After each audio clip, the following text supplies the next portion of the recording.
Dari kacamata pasar modal, volatilitas saat ini kan disebabkan karena pandemi virus COVID-19.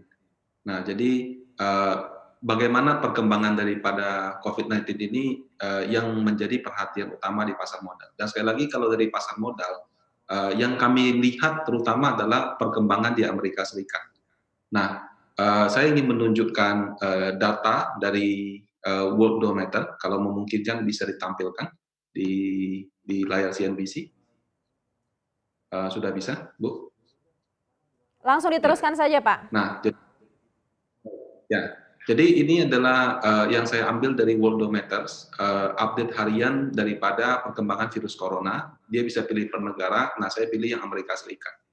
Nah, jadi kalau kita lihat daripada grafik daily new cases ini, pada tanggal 4 April ini pertambahan pasien barunya 34.000. Nah, setelah itu di tanggal 5 sama tanggal 6 itu mulai menunjukkan penurunan. Nah, jadi sebetulnya di akhir bulan Maret atau awal bulan April sudah ada semacam keyakinan dari pelaku pasar modal bahwa puncak kurva daripada Amerika Serikat itu sudah dekat. Nah, kemudian walaupun grafiknya waktu itu masih menunjukkan kenaikan, tapi dengan masifnya jumlah tes di sana dan juga kegiatan pembatasan yang dilakukan, itu pelaku pasar modal meyakini kelihatannya puncak di Amerika Serikat sudah dekat, sehingga mereka mulai berani masuk.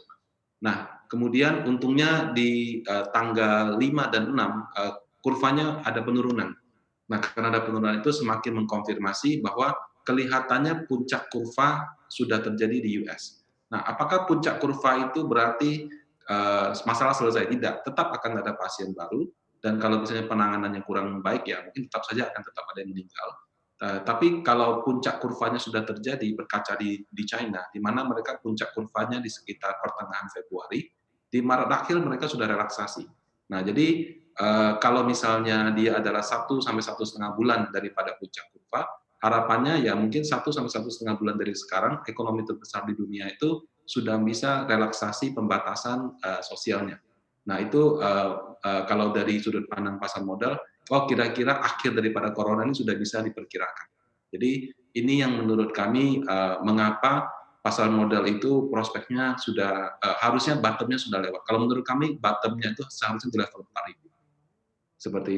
Seperti itu, Bu. Artinya saat ini investor sudah mulai bisa melihat titik puncak atau peak-nya dari Wall Street seperti itu. Lalu efeknya untuk ekonomi Amerika Serikat seperti apa nih, Pak Rudianto? Ya, jadi sekali lagi puncak kurva itu tidak berarti tidak ada virus corona, juga tidak berarti vaksinnya sudah ketemu. Tapi kan vaksinnya kalau kita lihat walaupun belum ketemu yang sembuh juga sudah banyak. Jadi memang imunitas kita yang pribadi itu adalah obat yang paling baik. Nah, dengan adanya puncak kurva ini terjadi dan katakan mudah-mudahan ya 1,5 bulan dari sekarang uh, lockdown atau apapun karantina ataupun pembatasan sosial yang berlaku di banyak negara itu sudah bisa mulai agak dilonggarkan, ekonomi sudah bisa mulai jalan. Nah, kalau misalnya semua volatilitas market ini karena corona, begitu coronanya mereda ya harapannya market bisa kembali berjalan seperti biasa. Jadi kalau pertanyaannya adalah apakah kemarin indeks sudah mencapai bottom? Ya, dengan kondisi seperti ini menurut kami indeksnya sudah bottom. Nah, naiknya bisa seberapa banyak? Nah, tentu itu tergantung pemulihan daripada masing-masing negara. Amerika Serikat dengan stimulus yang besar, menurut kami itu akan menjadi sentimen yang mendorong supaya pemulihannya terjadi lebih cepat lagi.